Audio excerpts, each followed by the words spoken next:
Louange à Dieu, très haut Seigneur, pour la beauté de ses exploits, par la musique et par nos voix.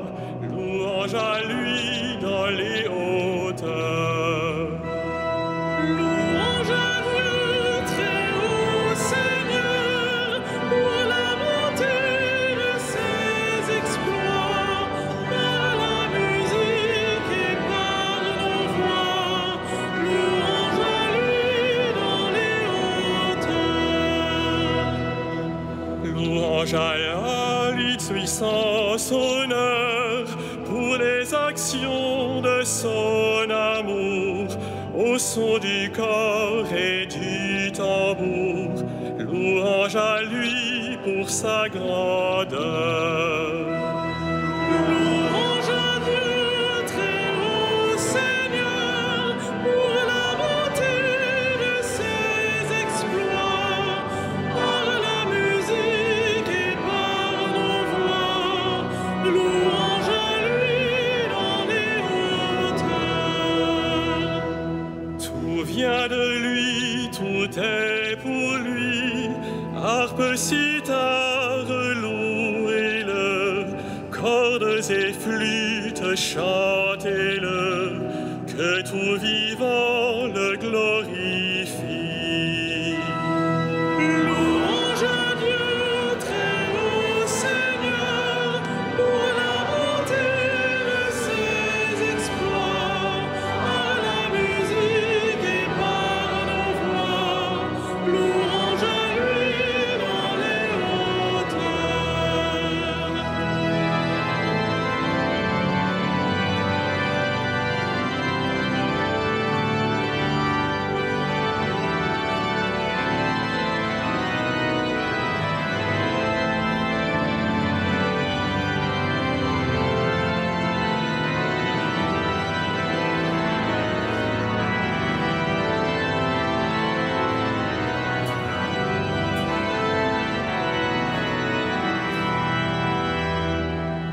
Louange à Dieu dans sa demeure, louez son œuvre de vaillance. Alléluia, Alléluia, louange à lui dans sa grandeur. Louange à Dieu, très haut Seigneur, pour la beauté de ses exploits, par la musique et par nos voix. Louange à lui dans les hauteurs. Louange à lui, puissance, honneur, pour les actions de son amour, au son du corps et du tambour. Louange à lui pour sa grandeur. Louange à Dieu, très haut Seigneur, pour la beauté de ses exploits, par la musique et par nos voix.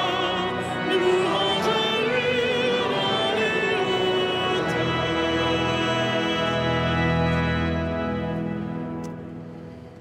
Nous voici réunis au nom du Père et du Fils et du Saint-Esprit. Le Seigneur soit avec vous.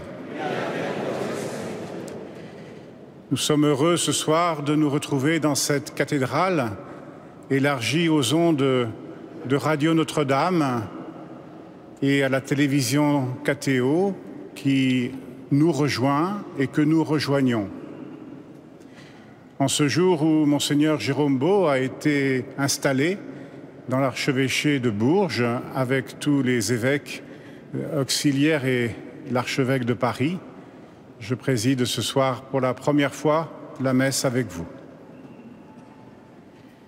Chaque fois que nous voulons entrer dans l'écoute du Seigneur, dans la disponibilité à lui, il nous faut lui demander d'ouvrir notre cœur à sa miséricorde pour que nous y déposions ce qui n'est pas digne de lui.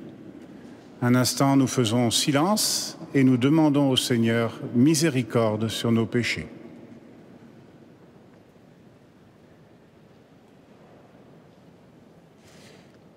Je confesse à Dieu Tout-Puissant.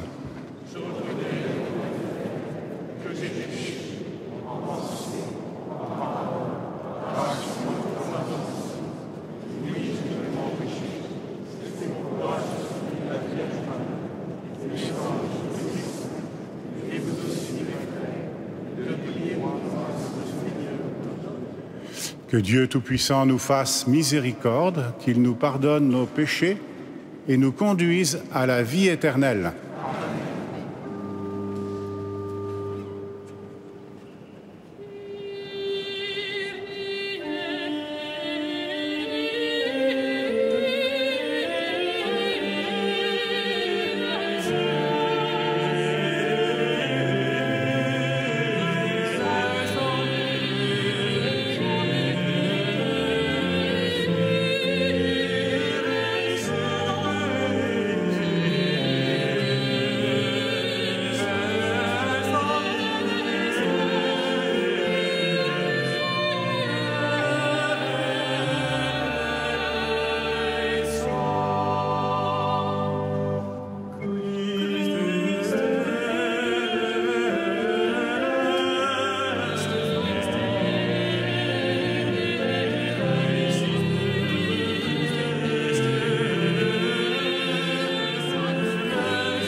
Gloria in excelsis Deo. Et in terra pax omnibus, bone voluntatis.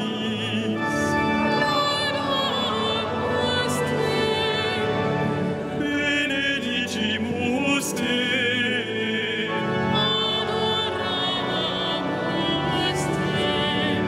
Glorificamus te.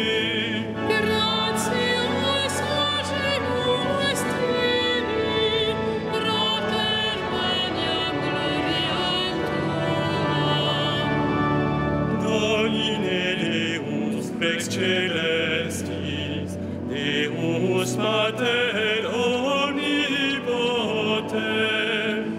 Domine Filii unigenite, Jesu Christe. Domine Deus agnus Dei, Filius Patri.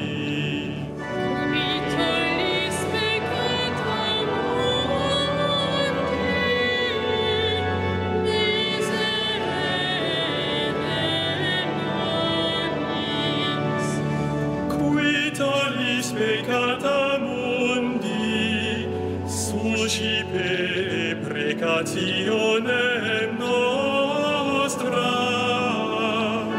Qui sede sat extrema matris, miserere nobis. Coniantus solus sanctus,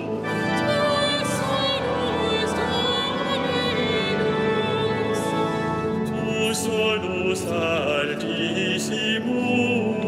Iesu Christe. Cum Sancto Spiritu, in gloria Dei Patris.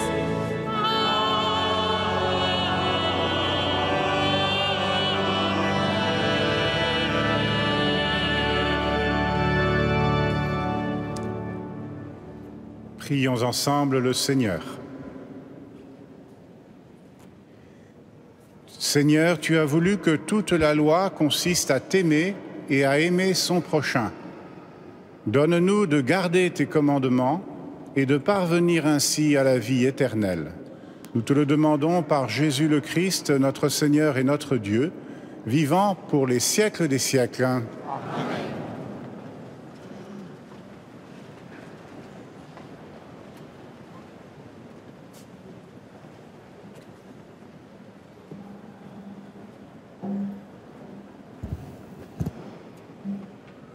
Lecture du livre de la sagesse. Ceux qui méditent le mal se disent en eux-mêmes: attirons le juste dans un piège, car il nous contrarie. Il s'oppose à nos entreprises. Il nous reproche de désobéir à la loi de Dieu et nous accuse d'infidélité à notre éducation. Voyons si ces paroles sont vraies. Regardons comment il en sortira. Si le juste est fils de Dieu, Dieu l'assistera et l'arrachera aux mains de ses adversaires. Soumettons-le à des outrages et à des tourments. Nous saurons ce que vaut sa douceur. Nous éprouverons sa patience. Condamnons-le à une mort infâme, puisque, dit-il, quelqu'un interviendra pour lui.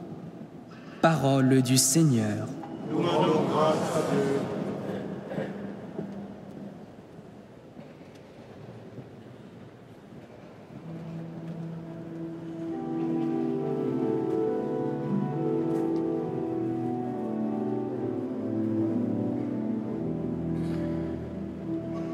Le Seigneur est mon appui contre tous. Le Seigneur est mon appui contre tous. Par ton nom, Dieu, sauve-moi. Par ta puissance, rends-moi justice. Dieu, entends ma prière.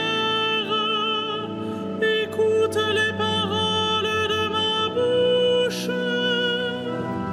Le Seigneur est mon appui contre tous. Des étrangers se sont levés contre moi. Des puissants cherchent ma perte. Ils n'ont pas souci de Dieu. Le Seigneur est mon appui contre tous. Mais voici que Dieu vient à mon aide. Le Seigneur est mon appui entre tous. De grand cœur, je t'offrirai le sacrifice. Je rendrai grâce à ton nom, car il est bon. Le Seigneur est mon appui entre tous.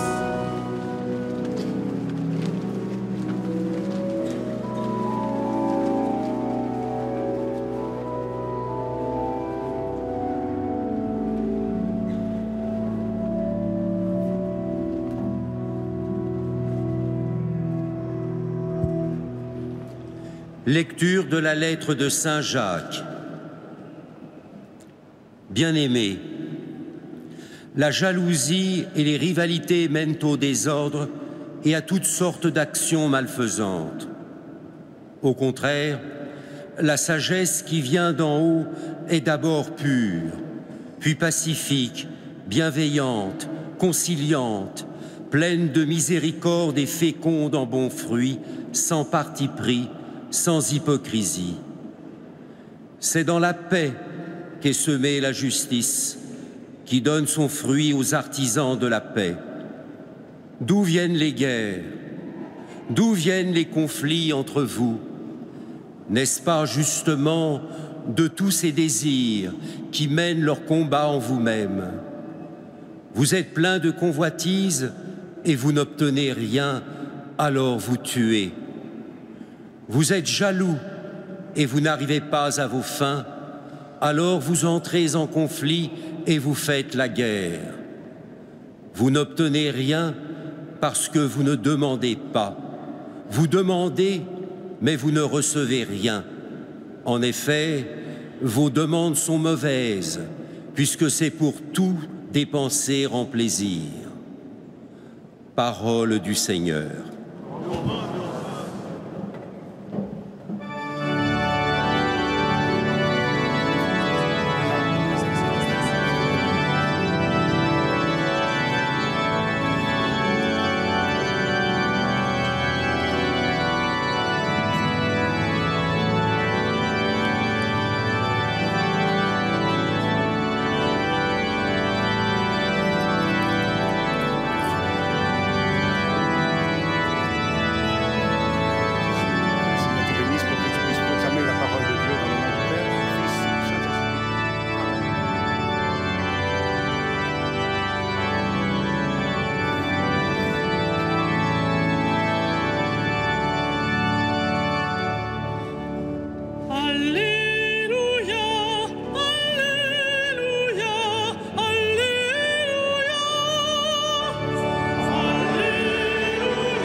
Le Seigneur soit avec vous.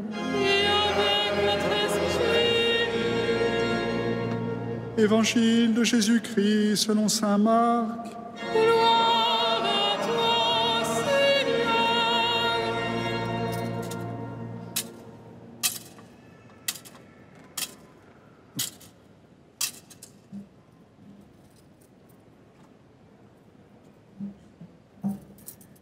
En ce temps-là, Jésus traversait la Galilée avec ses disciples, et il ne voulait pas qu'on le sache, car il enseignait ses disciples en leur disant « Le Fils de l'homme est livré aux mains des hommes, ils le tueront, et 3 jours après sa mort, il ressuscitera. » Mais les disciples ne comprenaient pas ces paroles, et ils avaient peur de l'interroger. Ils arrivèrent à Capharnaüm, et une fois à la maison, Jésus leur demanda « De quoi discutiez-vous en chemin ?» Ils se taisaient, car en chemin, ils avaient discuté entre eux pour savoir qui était le plus grand. S'étant assis, Jésus appela les 12 et leur dit « Si quelqu'un veut être le premier, qu'il soit le dernier de tous et le serviteur de tous. » Prenant alors un enfant, il le plaça au milieu d'eux, l'embrassa et leur dit « Quiconque accueille en mon nom un enfant comme celui-ci, c'est moi qui l'accueille. Et celui qui m'accueille, ce n'est pas moi qui l'accueille, mais celui qui m'a envoyé. » Acclamons la parole de Dieu. Louange à toi, Seigneur Jésus.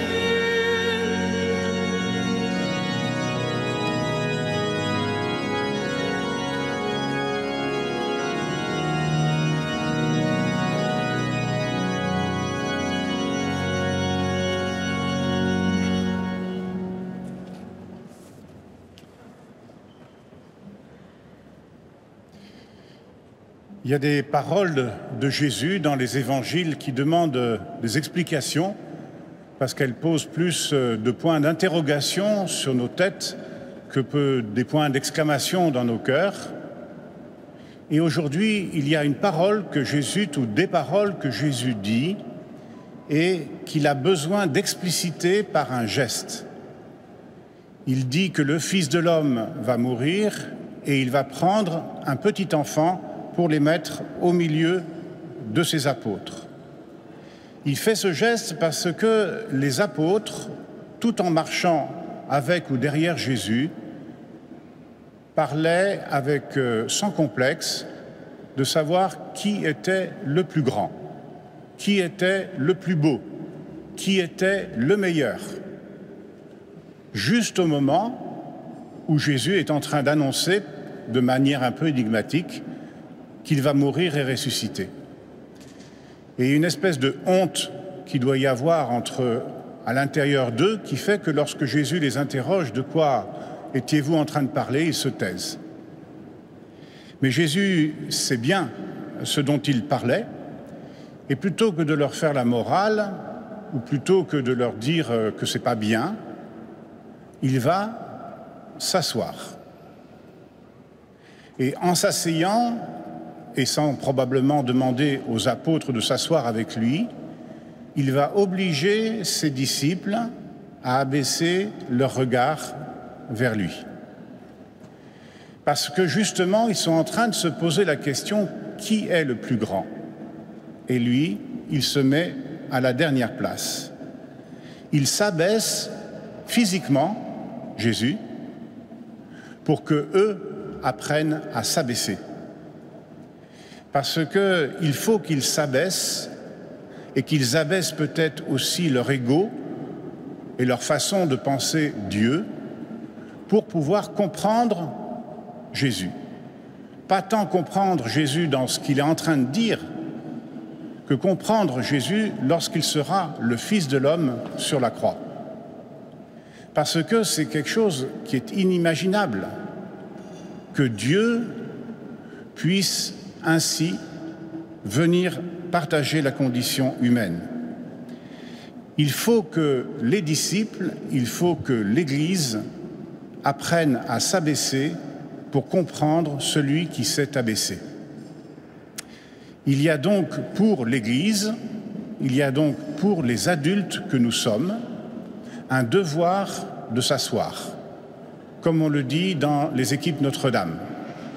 Mais je vous propose de transformer ce soir, grâce à l'Évangile, ce devoir de s'asseoir en devoir de s'abaisser. Parce que si on ne s'abaisse pas, on parle de soi ou on reste centré sur soi. Les couples qui partagent le devoir de s'asseoir dans leurs rencontres mensuelles, s'ils arrivent à le faire, savent bien que l'essentiel, c'est d'être compris par l'autre, de savoir ce qu'il vit et pas simplement ce que j'ai besoin de lui dire. Ce devoir de s'asseoir est une nécessité pour les couples, est une nécessité pour la vie ensemble.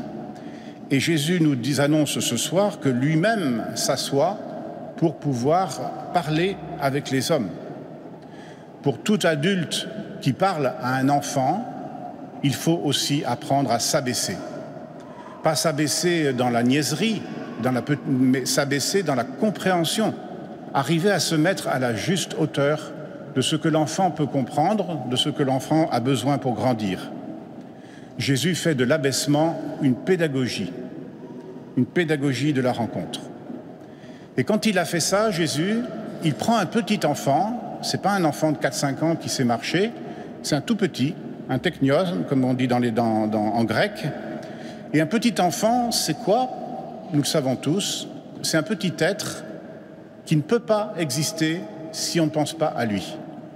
Il ne peut pas se changer tout seul, il ne peut pas manger tout seul, il ne peut pas se déplacer tout seul. Il a besoin que quelqu'un l'aime pour pouvoir vivre. Et en faisant ce geste, en prenant cette image, Jésus nous dit que nous devons apprendre à être dans la main de Dieu des petits-enfants. Que nous n'existons dans la relation au monde, dans la relation à l'autre, aux autres, que si nous existons dans la main de Dieu. Que s'il est celui qui nous fait exister par la relation d'amour qu'il entretient avec nous, un peu comme les parents avec leurs enfants. Et de fait, Jésus, dans son ministère, dans son magistère, dans sa vie sur terre, il va s'abaisser 2 fois. La première fois qu'il s'abaisse, c'est quand il choisit, avec son Père, librement, de quitter sa condition divine, comme dit saint Paul, pour entrer dans la condition charnelle, humaine, terrestre. Premier abaissement. Et le deuxième abaissement de Jésus, c'est de grandir comme tout enfant, d'avoir une vie d'adolescent, de jeune, d'adulte, et ensuite, à la fin de sa vie, de mourir. Mais pas de mourir ni de vieillesse, ni d'une autre maladie, ni d'une maladie, mais de mourir par amour, de mourir parce que d'autres l'ont fait mourir, comme on l'a entendu dans la première lecture du livre de la sagesse. Si le juste est le Fils de Dieu, soumettons-le, soumettons-le. Eh bien, Jésus, c'est celui qui vient nous enseigner que d'une part, il est le juste annoncé, au moins et en partie, par le livre de la sagesse qu'on a entendu dans la première lecture. Il est aussi le Fils de l'homme qui mystérieusement parlait de lui à la 3e personne lorsqu'il était en dialogue avec ses disciples. Jésus, c'est le Seigneur qui se fait serviteur. Jésus, c'est le berger qui s'abaisse pour se faire agneau. En Jésus, Dieu nous montre ce que ça veut dire pour lui nous aimer. C'est se donner, se livrer. Incroyable, se faire le serviteur de tous. Il me semble que nous sommes, nous les chrétiens, la seule religion à dire autant de Dieu. Que Dieu, nous sommes une religion de la kénose, une religion de l'abaissement de Dieu, mais pas pour que Dieu s'abaisse, mais pour que l'homme soit digne de Dieu et digne de ses semblables. Prions ensemble, si vous le voulez, un instant dans cette Eucharistie pour tous ceux qui sont appelés, comme Monseigneur Jérôme Beau à Bourges, comme Monseigneur Moulin-Beaufort à Reims, d'être serviteurs, tout en étant élevés aux yeux des hommes, rester des personnes aussi humbles que Jésus le fut. Amen.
Credo in unum Deum. Patrem omnipotentem, factorem celi et terre, visibilium omnium et invisibilium. Et in unum Dominum Iesum Christum, Filium Dei unigenitum, Et ex Patre natum, ante omnia saecula. Deum de Deorum et de lumine, Deum verum de Deo verum. Genitum non factum, consubstantialem Patri, perquem omnia facta sunt. Qui propter nos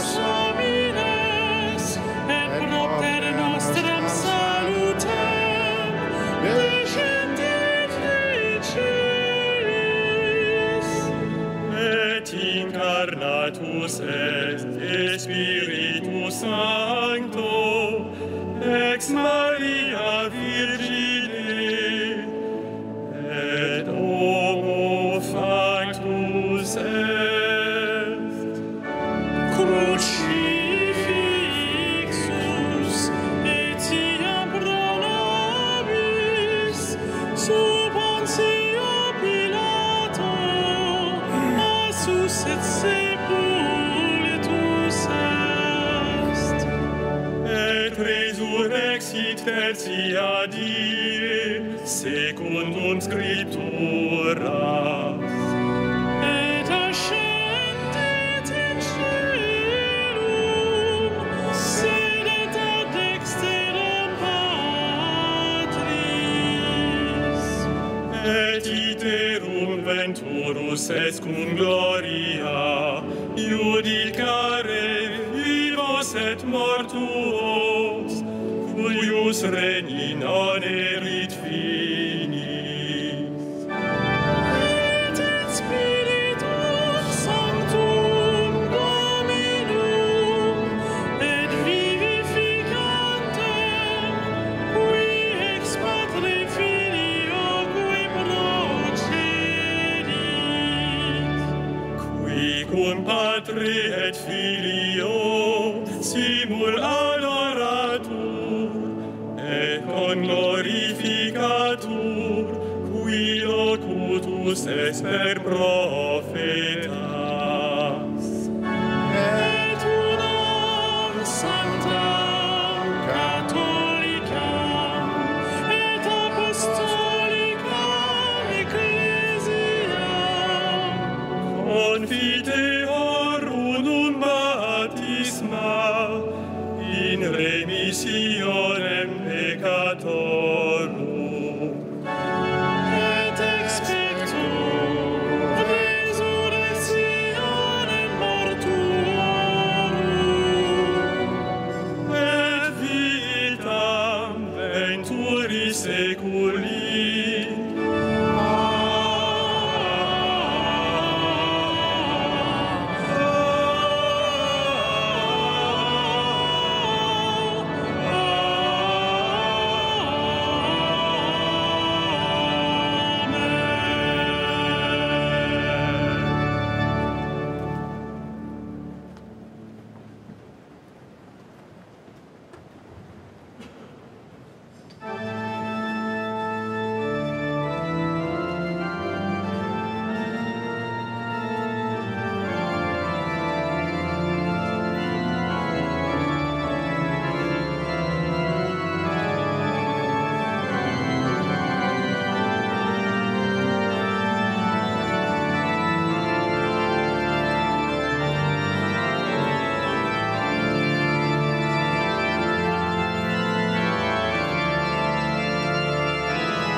Prions ensemble au moment d'offrir le sacrifice de toute l'Église. Reçois favorablement, Seigneur, ces offrandes de ton peuple, pour qu'il obtienne dans ce mystère eucharistique les biens auxquels il croit de tout son cœur.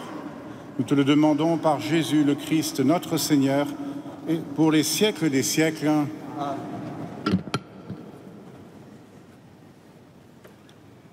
Le Seigneur soit avec vous.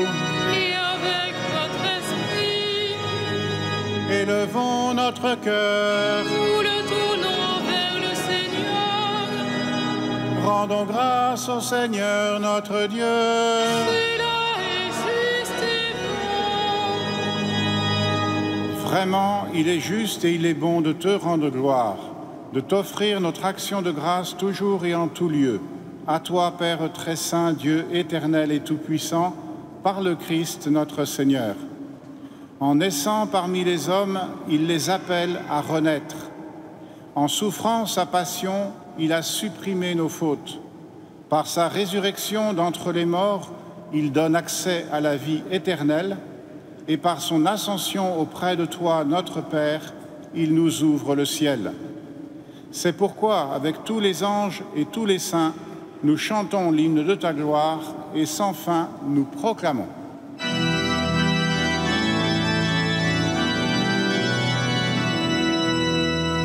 Saint, Saint, Saint le Seigneur, Dieu de l'univers, le ciel et la terre sont remplis de ta gloire.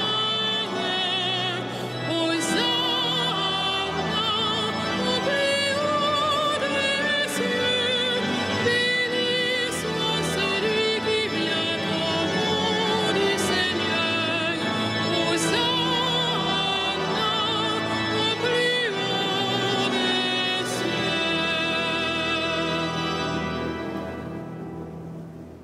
Tu es vraiment saint, Dieu de l'univers, et toute la création proclame ta louange.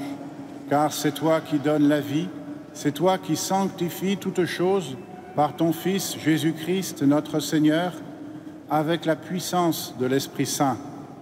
Et tu ne cesses de rassembler ton peuple, afin qu'il te présente partout dans le monde une offrande pure.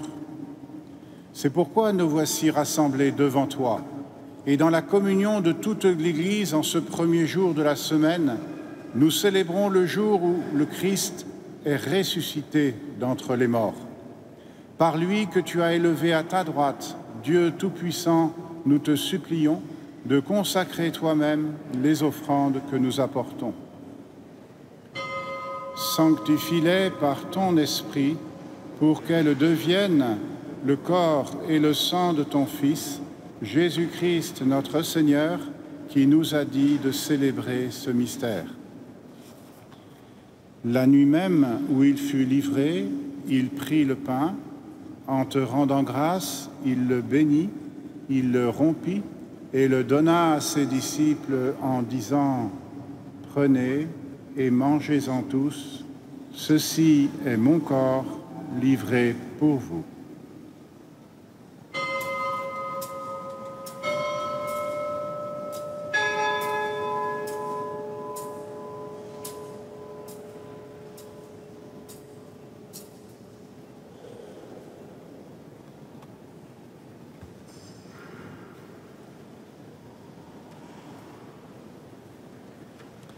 De même, à la fin du repas, il prit la coupe. En te rendant grâce, il la bénit et la donna à ses disciples en disant « Prenez et buvez-en tous, car ceci est la coupe de mon sang, le sang de l'alliance nouvelle et éternelle, qui sera versé pour vous et pour la multitude en rémission des péchés. Vous ferez cela en mémoire de moi. »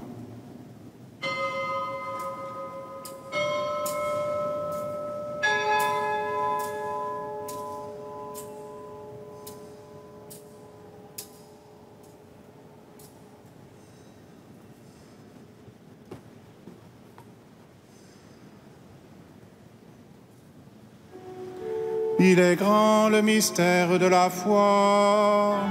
Nous proclamons ta mort, Seigneur Jésus. Nous célébrons ta résurrection. Nous attendons ta venue en la gloire.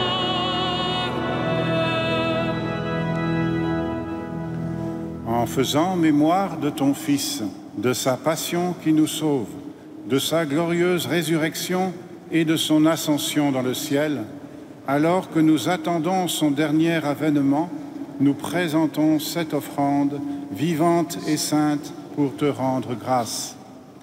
Regarde, Seigneur, le sacrifice de ton Église et daigne y reconnaître celui de ton Fils qui nous a rétablis dans ton alliance. Quand nous serons nourris de son corps et de son sang et remplis de l'Esprit Saint, accorde-nous d'être un seul corps et un seul esprit dans le Christ.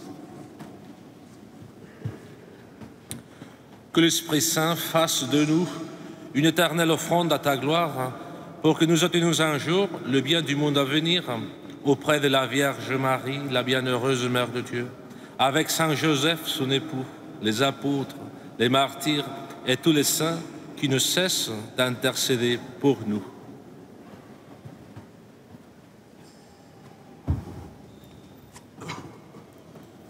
Et maintenant, nous te supplions, Seigneur, par le sacrifice qui nous réconcilie avec toi, étends au monde entier le salut et la paix. Affermis la foi et la charité de ton Église au long de son chemin sur la terre. Veille sur ton serviteur, le pape François, et notre évêque Michel, l'ensemble des évêques, les prêtres, les diacres et tout le peuple des rachetés. Écoute les prières de ta famille assemblée devant toi et ramène à toi, Père très aimant, tous tes enfants dispersés. Pour nos frères défunts, pour les hommes qui ont quitté ce monde et dont tu connais la droiture, nous te prions. Reçois-les dans ton royaume, où nous espérons être comblés de ta gloire, tous ensemble et pour l'éternité, par le Christ notre Seigneur, par qui tu donnes au monde toute grâce et tout bien.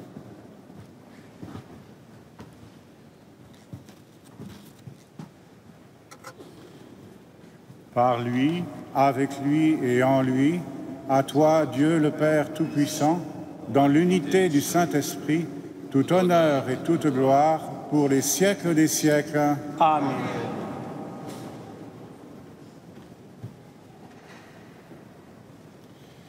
Non seulement Jésus s'est abaissé pour venir nous sauver, mais il nous a aussi confié sa prière pour que, unis par le don de l'Esprit Saint, quelle que soit notre langue maternelle, nous puissions appeler Dieu son Père. Notre Père, qui es aux cieux, que ton règne vienne, que ta volonté soit faite sur terre comme au ciel. Donne-nous aujourd'hui notre pain de ce jour. Pardonne-nous nos offenses, comme nous pardonnons aussi à ceux qui nous ont offensés. Et ne nous laisse pas entrer en tentation, mais délivre-nous du mal. Délivre-nous de tout mal, Seigneur, et donne la paix à notre temps. Dans ta miséricorde, rends-nous libres devant le péché, forts devant les épreuves, en cette vie où nous espérons le bonheur que tu promets et l'avènement de Jésus-Christ, notre Sauveur.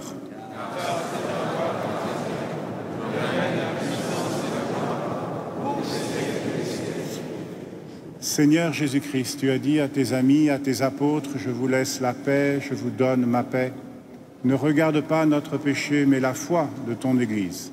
Pour que ta volonté s'accomplisse, donne-lui toujours cette paix et conduis-la vers l'unité parfaite, toi qui règnes pour les siècles des siècles. Amen.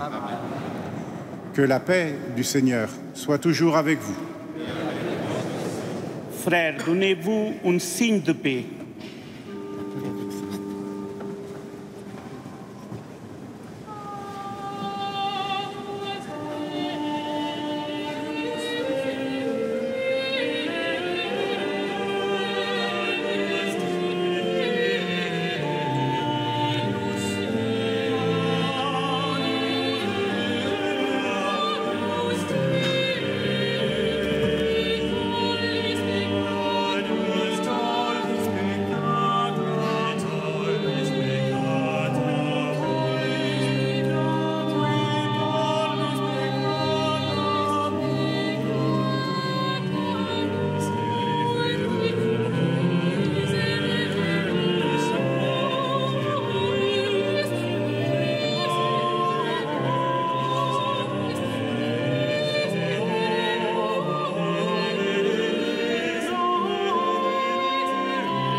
Bienheureux les invités au repas des noces du berger qui s'est fait agneau.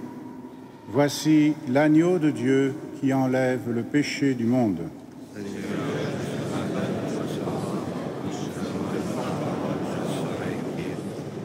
corps et le sang du Christ nous gardent pour la vie éternelle.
Vous pouvez emporter, si vous le souhaitez, la feuille de liturgie. À la 4e page, vous avez les différentes annonces.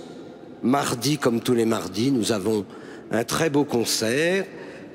Ce mardi 25 à 20h30, ce sera un récital à 2 organistes par Yves Castagnier, qui est notre organiste de chœur, et Virgile Monin. Et ils vont interpréter des œuvres d'Yves Castagnier et de Jean Guillou. Je vous invite à venir nombreux. Yves Castagnier fête ses 30 ans. Ses 30 ans de présence à la cathédrale, parce qu'il est un peu plus âgé. Mais enfin, il nous aide énormément. Depuis 30 ans, il est au service de la liturgie, au service aussi de la maîtrise, de la beauté, et il nous fait entrer dans le mystère. Donc c'est l'occasion de le remercier. Et puis, eh bien, dimanche prochain, si tout va bien, eh bien, nous ferons la 3e conférence sur demeurer dans le mystère. Aujourd'hui, nous sommes entrés dans le mystère, mais quand on entre, il faut essayer d'y demeurer. Nous reprenons le spectacle Dame de Cœur du 18 au 25 octobre. Donc vous pouvez vous inscrire sur le site damedecoeur.paris réservation. Et nous avons pensé à celles et ceux qui habitent un peu plus loin de Paris, en province. C'est pour ça que nous débordons un peu sur les vacances scolaires pour permettre comme ça à nos amis de province de venir admirer la cathédrale autrement. Eh bien, nous avons été très très heureux d'accueillir Monseigneur Philippe Marseille, qui est notre nouveau vicaire général. Donc, comme il l'a dit, hein, c'est sa première. Ça ne sera pas sa dernière. Ben, j'espère. Donc, nous sommes très heureux de l'accueillir. Il est chez lui, c'est sa cathédrale. Et donc, quand l'archevêque n'est pas là, eh bien, il est là pour, non pas le remplacer, mais pour montrer en tout cas la collégialité et le lien avec notre évêque. Donc, nous rendons grâce de l'avoir. Il va s'occuper aussi, donc il aura un secteur, mais il va s'occuper aussi des prêtre âgé, et je suis sûr que c'est un homme de compassion et de tendresse et qui saura accompagner aussi tous ses prêtres. Il a une grâce,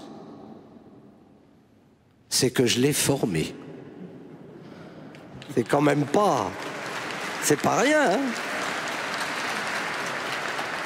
Voilà.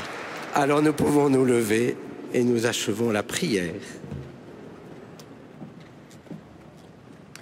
Ensemble, nous concluons notre prière. Que ton aide, Seigneur, accompagne toujours ceux que tu as nourris de tes sacrements, afin qu'ils puissent, dans ce mystère et par toute leur vie, recueillir les fruits de la rédemption. Nous te le demandons par le Christ Jésus, notre Seigneur, pour les siècles des siècles. Amen.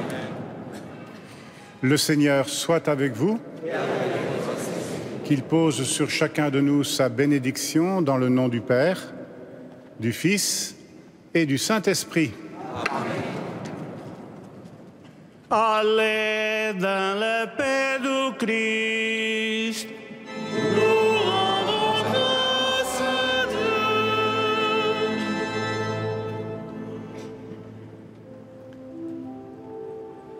Salve Regina.